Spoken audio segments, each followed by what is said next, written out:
Welcome students. Next lecture तो अपन आज क्या पढ़ने वाले हैं, क्या डिस्कस करने वाले हैं, वो है second application of dimensional analysis.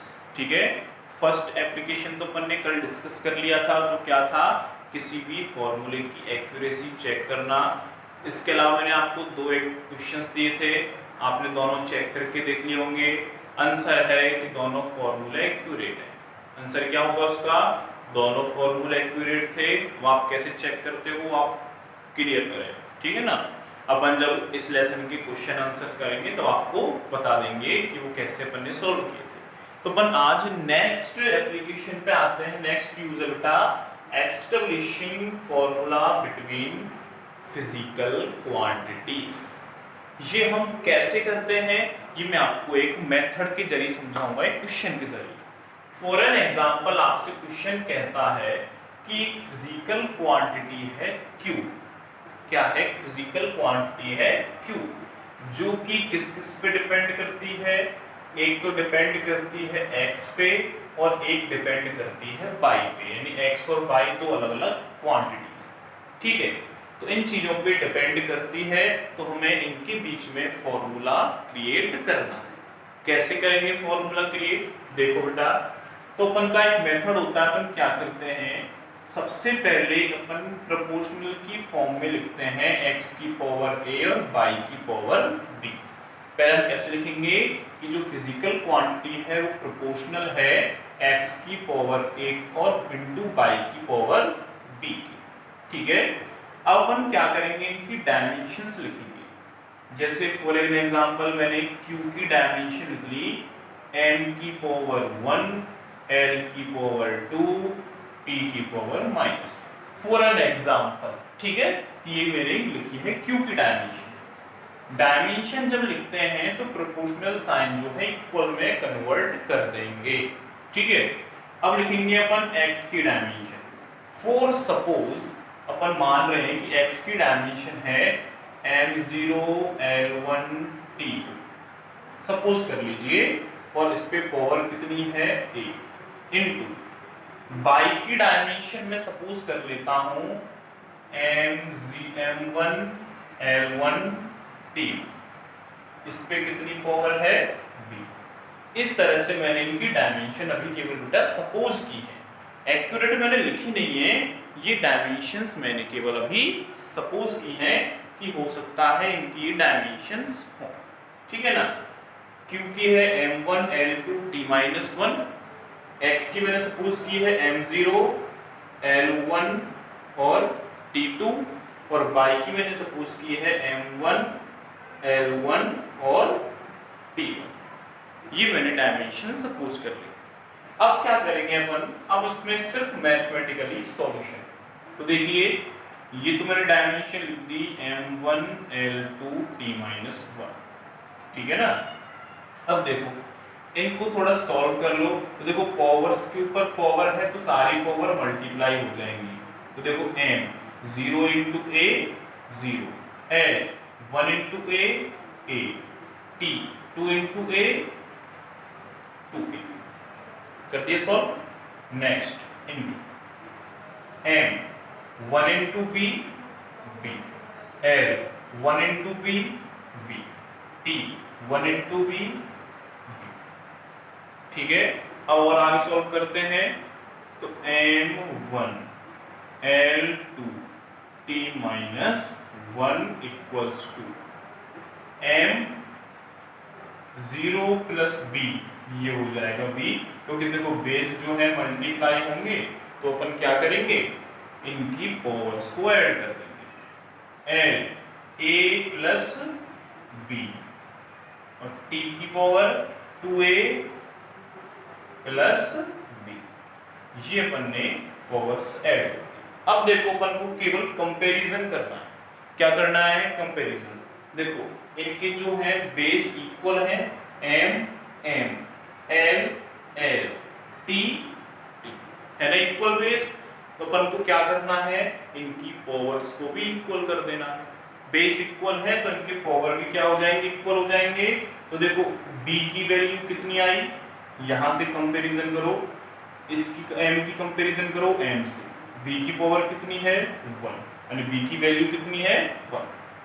a प्लस b इक्वल्स टू, यानी l, a प्लस b, l पे a प्लस b है, l पे 2 है, तो a प्लस b की वैल्यू, ठीक है। और तो हमें कुछ चाहिए ही नहीं, हमें तो केवल a और b चाहिए था। इसकी भी अपन कंपैरिजन कर सकते हैं, 2a प्लस b, t पे यहाँ कितना है 2a प्लस b, और यहाँ कितना है -1, ठीक है ना। तो देखो b पे कितनी पावर है, b की वैल्यू कितनी है 1, तो b की वैल्यू को इस इक्वेशन में रख दो, तो a प्लस 1 इक्वल्स टू 2, तो a की वैल्यू कितनी आ जाएगी 1, b की वैल्यू 1, a की वैल्यू 1। अब इनको फॉर्मूले पुट कर दीजिए। फॉर्मूला था अपना q प्रोपोर्शनल टू x की पावर a की वैल्यू 1, तो x इनटू y की पावर b की वैल्यू भी 1, तो x इनटू y, तो q प्रोपोर्शनल आ गया x y। लेकिन फॉर्मूला तो इक्वल की फॉर्म में होता है, प्रोपोर्शनल की फॉर्म में थोड़ी होता है। मैथ का रूल है कि जब हमको प्रोपोर्शनल साइन इक्वल में चेंज करना होता है तो हम यहाँ एक कांस्टेंट k लगा देते हैं। अब k की वैल्यू कुछ भी हो सकती है, हमको क्या पता, वो तो अपन आगे जाके जब धीरे धीरे अलग अलग फॉर्मूले पढ़ेंगे तो अपन को मालूम चलेगा कि इस फॉर्मूले में k ये होता है, उसमें ये होता है, उसमें ये होता है। तो अभी अपन क्या लगा देते हैं, केवल जनरली k, तो q इक्वल्स टू आ जाएगा kxy। ये अपन इस मेथड से कोई भी फॉर्मूला जनरेट कर सकते हैं, कोई भी फॉर्मूला हम जनरेट कर सकते हैं इस मेथड से। अब अपन एग्जांपल लेके सॉल्व करेंगे इसको, ठीक है। अब अपन एक एग्जांपल लेते हैं, जैसे फॉर एन एग्जांपल अपन से कहा है कि कोई भी पेंडुलम है, पेंडुलम अपन जानते हैं ना, घड़ी में होता है, हिलता रहता है पेंडुलम, ठीक है। अभी अपन कोई भी ऐसे कि एक स्टोन लिया, स्टोन को एक धागे से बांध के लटका दिया, तो इस तरह से ये ऑस्किलेशन करेगा, तो ऐसी चीज को अपन कहते हैं पेंडुलम। तो उसमें कहा है कि पेंडुलम का जो पीरियड ऑफ टाइम है, पीरियड ऑफ टाइम मतलब ये एक ऑस्किलेटिंग करने में कितना टाइम लेता है। तो पीरियड ऑफ टाइम जो है पेंडुलम का, ये दो चीजों पे डिपेंड करता है, एक तो पेंडुलम की लेंथ पर और एक ग्रेविटेशनल एक्सेलरेशन पे। तो हमको इनका फॉर्मूला क्रिएट करना, ठीक है। तो अपन क्या कर लेते हैं, अभी जो मेथड अपन ने यूज किया था उसके अकॉर्डिंग पहले तो अपन फॉर्मूला बना लेते हैं t प्रोपोर्शनल टू l की पावर a और g की पावर b, तीनों क्वांटिटीज को इस रिलेशन में अपन ने सेट कर दिया। l की पावर a और g की पावर b हमने मान लिया कि इस फॉर्म में है फॉर्मूला, तो इसी फॉर्मूले के अकॉर्डिंग अपन आगे कैलकुलेशन करते हैं। तो सबसे पहले अपन क्या करेंगे, डायमेंशंस लिखेंगे। t क्या है, पीरियड ऑफ टाइम, इसकी डायमेंशन मैंने क्या बताई थी आपको, m0 l0 t1, ठीक है। प्रोपोर्शनल को इक्वल में कन्वर्ट कर देंगे जब डायमेंशन लिख देंगे, ठीक है ना। l की डायमेंशन, l क्या है लेंथ, लेंथ की डायमेंशन m0 l1 t0 की पावर a।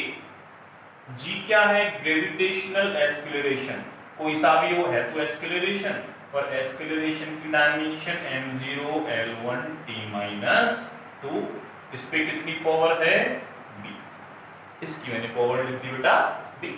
अब मेथड जो अपन ने यूज किया था उसके अकॉर्डिंग सॉल्व करना है इसको, तो कीजिए सॉल्व। तो m0 l0 t1 equals to, powers को मल्टीप्लाई करो, m 0 into a 0, l 1 into a a, t 0 into a 0, ठीक है। नेक्स्ट इंटू तो साइन लगा देते हैं, n 0 into b 0, l 1 into b b, t की पावर -2 इंटू b -2, करते मल्टीप्लाई। अब इनको और आगे सॉल्व करते हैं, तो देखो बेटा m0 l0 t1 equals to, base multiply है तो पावर स्क्वायर करो, तो m 0 प्लस 0 0, l a प्लस b, और t 0 -2b यानी कि -2। ये अपने डायमेंशन में सिर्फ एक एक स्टेप रह गए। अब इनको कंपेयर कीजिए, कैसे करें? देखो m 0 0 है तो इसको कंपेयर करने का कोई मतलब ही नहीं है। l को l से कंपेयर करो तो a प्लस b कितना आया? a प्लस b की वैल्यू 0। a प्लस b की वैल्यू कितनी आ रही है? 0। ठीक है, दूसरी बात आगे देखते हैं। इसको मैं लिख देता हूं इक्वेशन नंबर फर्स्ट। यहां देखो बेटा t को कंपेयर करो, t की पावर कितनी है? -2b, यहां कितनी है? 1, तो -2b = 1। ठीक है, तो यहां से b की वैल्यू कितनी आई? -1/2। कितनी आ गई b की वैल्यू? -1/2।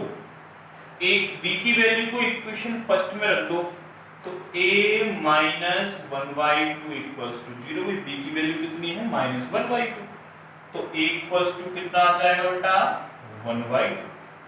तो b की वैल्यू -1/2 और a की वैल्यू 1/2। इनको कहां रखो? फॉर्मूले में रखो। ठीक है, तो t प्रोपोर्शनल टू l की power a, t proportional to l की पावर a की मतलब a की पावर कितनी? 1/2 इनटू g की पावर b, b की वैल्यू -1/2। ठीक है, t प्रोपोर्शनल टू l की पावर 1/2। जब पावर माइनस में होती है तो उसको नीचे ले जाएंगे, नीचे आके साइन चेंज हो जाएगा, ये हो जाएगी g की पावर 1/2। 1/2 पावर का मतलब क्या है? अपन इसको टोटल ऐसे लिख सकते हैं क्या? बताओ। भाई इस पे भी पावर 1/2 है, इस पे पावर 1/2 है, तो मैं लिख सकता हूं l/g की टोटल होल पावर 1/2 लिख सकते हैं। और 1/2 पावर का मतलब अंडर रूट, 1/2 मतलब का और अंडर रूट। तो ये बन जाएगा बेटा t proportional to under the root of l/g। क्या बन गया? t proportional to l/g। अभी तो प्रोपोर्शनल है, हमको इक्वल में कन्वर्ट करना है, तो इक्वल में कन्वर्ट करने के लिए मैं यहां लगा दूंगा constant k under root l/g। अब यदि आपको k की वैल्यू मालूम है तो आप लिख सकते हैं, नहीं मालूम तो आप यही छोड़ सकते हैं। वैसे मैं बता दूं k की वैल्यू होती है यहाँ पे 1/2π। तो यहाँ फॉर्मूला बनता है t = 1/2π अंडर रूट l/g। ये फॉर्मूला अपना बन जाएगा इस रिलेशन के, यानी period of time of a simple pendulum. तो वीडियो आप पॉज करके इस कैलकुलेशन को देख लें एक बार। ठीक है, अपन एक और एग्जांपल देखते हैं इसके लिए। देखो, जैसे कि अपन से कहा है कि कोई बॉडी पे एक सेंट्रीपिटल फोर्स अप्लाई होता है F। ये क्या होता है सेंट्रीपिटल फोर्स? अपन आगे के लेक्चर्स में पढ़ेंगे। तो ये तीन चीजों पे डिपेंड करता है। एक तो बॉडी के मास m पे, एक डिपेंड करता है बॉडी की वेलोसिटी v पे, और एक डिपेंड करता है ये सर्कुलर वे के रेडियस पे। यानी एक बॉडी है जो r रेडियस के सर्कुलर वे में मूव हो रही है v स्पीड से, जिसका मास कितना है m। तो उस पे लगने वाला सेंट्रीपिटल फोर्स F का हमको फॉर्मूला बनाना है। कैसे? देखो, पहले अपन इसको जनरली फॉर्म में लिख लेते हैं F प्रोपोर्शनल टू m की पावर a, v की पावर b, और तीसरे के लिख लेते हैं अपन r की पावर c। इस फॉर्म में अपन इसको लिख लेते हैं। ठीक है, अब क्या करेंगे? वही मेथड यूज करेंगे जो भी अपन ने किया था। कैसे? देखो, अपन की डायमेंशंस लिखेंगे। तो F है फोर्स, फोर्स की dimension m1 l1 t - equals to m क्या है? मास, मास की डायमेंशन m1 l0 t0 पे पावर कितनी है? a। v क्या है? वेलोसिटी, वेलोसिटी की dimension m0 l1 T minus 1 की पावर डी। आर क्या है? रेडियस। रेडियस मतलब लेंथ। बता देना बेटा, रेडियस, डायमीटर, हाइट, ब्रेड्थ सब कुछ क्या है? लेंथ है। और लेंथ की डायमेंशन m0 l1 t0। इस पे कितनी पावर? c। ये मैंने एक सिस्टम में इनको रख लिया। अब अपन इनको मैथमेटिकली सॉल्व करेंगे। देखो तो m1 l1 t minus 2 equals to m1 into a, power पे पावर है, मल्टीप्लाई करेंगे तो m1 इंटू ए। 0 0 को अपन छोड़ देते हैं, इनको नहीं लिखते, केवल जिन पे पावर 0 है उनको छोड़ देंगे, ठीक है ना। इंटू इसकी पावर 0 है, छोड़ दो, तो l 1 into B, B T minus 1 into B minus, ठीक है, लिख लिया इस तरह से। इंटू यहां m पे पावर 0 है, छोड़ो, l 1 इंटू सी, सी t पे पावर 0 है, छोड़ो, ठीक है ना। अब चेक करो, यानी कि और आगे सॉल्व करते हैं। तो m1 l1 t minus 2 equals powers जो है ऐड करो, तो m की पावर a अकेला है, कोई है ही नहीं, तो m की पावर a, एक b है और एक c है, मल्टीप्लाई हो रहे हैं तो b प्लस टी, टी अकेला है केवल, माइनस और कोई है ही। अब क्या करो, कंपैरिजन कर लो। a की वैल्यू किसके इक्वल? देखो m पे पावर 1 है, m पे पावर a है, तो a की वैल्यू कितनी आ गई? 1। ये खत्म, ठीक है। t को देखो, t के ऊपर यहाँ है पावर माइनस b, तो यहाँ है माइनस 2, तो minus b equals to minus 2, तो b की वैल्यू कितनी आ गई? 2। b की वैल्यू कितनी आ गई? 2। ये खत्म, ठीक है। दूसरी चीज आगे सॉल्व कीजिए, b प्लस, भाई l पे कितनी पावर है यहाँ? b प्लस c, तो यहाँ कितनी पावर है भाई? 1। b plus c equals to 1, तो c equals to 1 minus b। Value निकालते हैं, c equals to 1 minus b, तो c equals to 1 minus b की वैल्यू कितनी भैया? 2। कितनी है? 2 है, तो 1 माइनस 2, c की वैल्यू कितनी आ गई? माइनस 1। c की वैल्यू कितनी आ गई बेटा? माइनस 1 आ गई, तो a की पावर वैल्यू 1, b की वैल्यू 2, c की वैल्यू माइनस 1। अब इनको फॉर्मूले में पुट कीजिए, कौन से में? इसमें f प्रोपोर्शनल टू m की पावर a, a की वैल्यू कितनी है बेटा? 1, 1 को अपन लिखते ही नहीं, ठीक है। v की पावर b, b की वैल्यू 2, तो v स्क्वायर, r की पावर c, c की पावर वैल्यू कितनी है? माइनस 1। अब क्या करो, थोड़ा रीसेट कर लो इनको, तो f proportional to mv square, minus वाली पावर को हम नीचे ले जाते हैं, तो r की पावर हो जाएगी प्लस 1, प्लस 1 को अपन लिखेंगे नहीं, केवल क्या लिख देंगे? r। प्रोपोर्शनल है, इक्वल में कन्वर्ट करेंगे, तो f equals to k mv square on r।